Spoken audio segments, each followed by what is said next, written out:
Hi friends, ఎలా ఉన్నారు? ఈరోజు వీడియోలో కందనకాయ ఫ్రై ఎలా చేయాలో చూపిస్తానండి. దీనినే కిడ్నీ ఫ్రై అని కూడా అంటారు.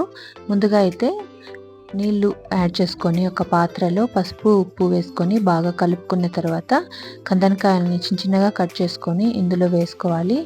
ఇందులో వేసేసిన తర్వాత కట్ చేసి పెట్టుకున్న ఒక ఆనియన్ అలాగే పచ్చిమిర్చి ముక్కల్ని వేసి బాగా ఒక 20 నిమిషాలు ఉడకబెట్టుకోవాలండి. ఇది ఇలా బాగా ఉడికిపోయిన తర్వాత మనం దీన్ని తీసుకొని ఫ్రై చేసుకోవాలి.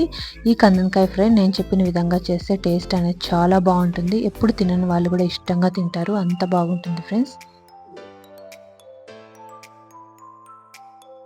తర్వాత కడాయిలో ఆయిల్ వేసుకొని గరిటెంత ఆయిల్ వేసుకొని చిన్నగా ఆనియన్ ముక్కల్ని ఇలా కట్ చేసుకొని ఆనియన్ ముక్కలు వేసుకోవాలి. ఆనియన్ ముక్కలు వేసుకున్న తర్వాత మనం ఇందులో కొద్దిగా కరివేపాకు కూడా వేసుకోవాలండి. సో ఇవి రెండు వేసేసిన తర్వాత బాగా ఫ్రై చేసుకోవాలి. చూడండి, ఈ ఆనియన్ అలాగే కరివేపాకు బాగా ఫ్రై చేసుకోవాలండి.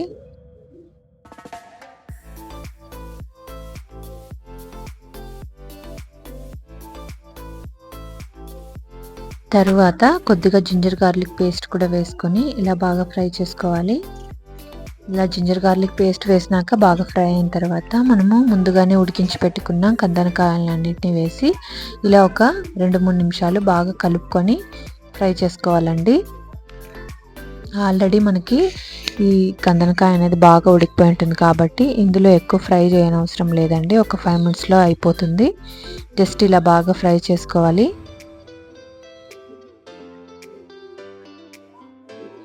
ఇలా బాగా ఫ్రై చేసిన తర్వాత మనం ఉడికించి పెట్టుకున్నాం కదా, ఆ నీళ్ళని కూడా ఇందులో యాడ్ చేసుకోవాలండి. ఆ నీళ్ళని కూడా ఇందులో యాడ్ చేసేసి ఇవన్నీ బాగా మొత్తం అంతా ఇంకిపోయేంత వరకు మనం ఫ్రై చేసుకోవాలి.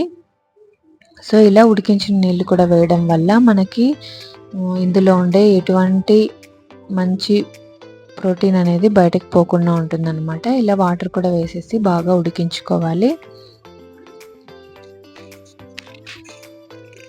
ఇలా బాగా ఉడికిన తర్వాత ఇందులోకి మనం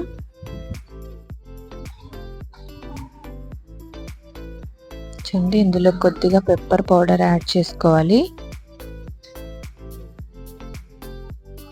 పెప్పర్ పౌడర్ యాడ్ చేసుకొని బాగా కలిపేసుకోవాలండి. ఫైనల్గా కొత్తిమీరతో గార్నిష్ చేసుకుంటే ఎంతో రుచికరమైన కందనకాయ ఫ్రై రెడీ అయిపోతుంది ఫ్రెండ్స్. సో మీరు కూడా తప్పకుండా ట్రై చేసి ఈ కందనకాయ ఫ్రై మీకు ఎలా వచ్చిందో నాకు కామెంట్ చేయండి. చాలా సులభంగా అండ్ టేస్టీగా చేసుకోవచ్చు. ఈ విధంగా చేస్తే మీరు ఎప్పుడు తినకపోయినా కూడా ఈ కందనకాయ ఫ్రై తింటారు, అంత టేస్టీగా ఉంటుంది ఫ్రెండ్స్.